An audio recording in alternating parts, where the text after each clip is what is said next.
All right, let's journey back to the 16th century and really dig into one of the most powerful critiques of an institution ever put to paper. We are going to walk step by step through John Calvin's case against the church of his day, pulling directly from his massive work, The Institutes of the Christian Religion. Calvin kicks things off with a real bombshell. His point is that the very name of the church was being used as a weapon.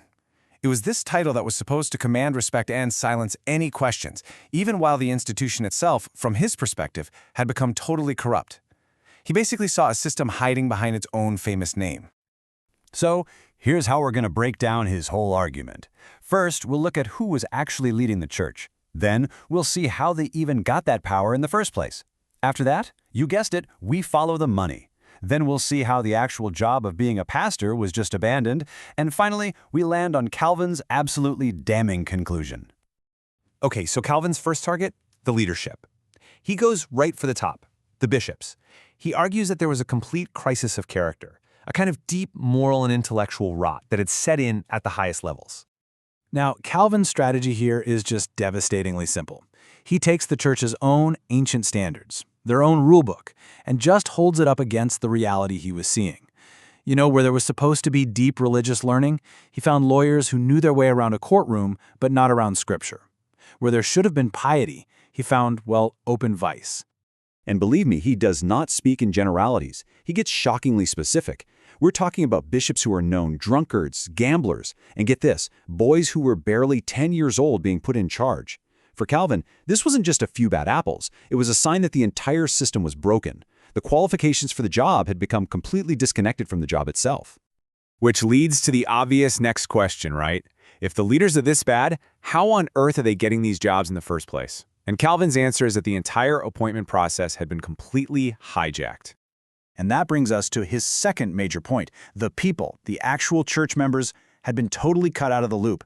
Their ancient right to help choose their own leaders, stolen. And this is a classic move in any institutional takeover. You silence the voice of the people at the bottom, and all accountability just vanishes. And the contrast he paints is just so stark. The old way, he says, was all about the community having a say. The people had to consent. Leaders were actually examined by the community they were going to serve. But in his time, nope. All that power was seized by a small, elite group of officials. They'd just pick a leader, and the people were basically told to adore him, not to vet him. And it wasn't just an inside job either. Secular rulers, like princes, they got in on the action too. They started nominating bishops themselves, using these really important church positions as political favors to reward their friends and allies.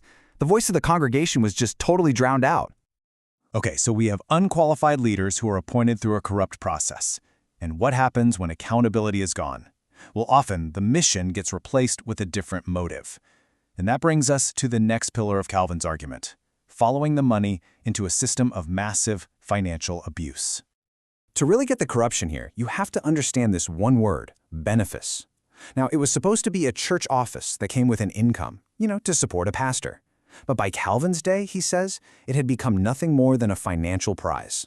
It was a gift from a prince, completely separate from any actual work or duty.